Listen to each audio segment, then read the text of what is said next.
It was I got goosebumps and હું એટલું રોઈ છું ને આ મૂવીમાં લાસ્ટમાં. ખબર પડી છે કે અહીંયા આખું હાઉસફુલ છે. હવે જોઈએ પબ્લિકના રિએક્શન શું છે. ચલો.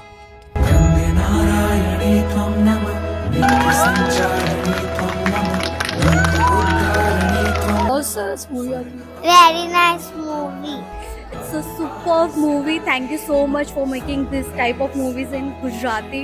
ગુજરાતી મૂવીમાં કદાચ એમ કહેવાય કે એક આખો નવો જનરેશન આવી રહ્યું છે અને જે રીતે એક્ટ કરી છે સુપર. ખરેખર એક આખી અલગ જ સ્ટોરી છે અને ખૂબ સરસ પિક્ચર. ગુજરાતી મૂવી તરીકે આ બોલિવૂડથી પણ ઉપર જઈ રહી છે હવે અને ડિરેક્શન તો માઇન્ડ બ્લોઈંગ હતું.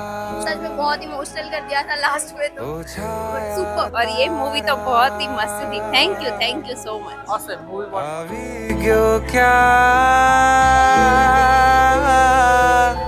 बस अंधारा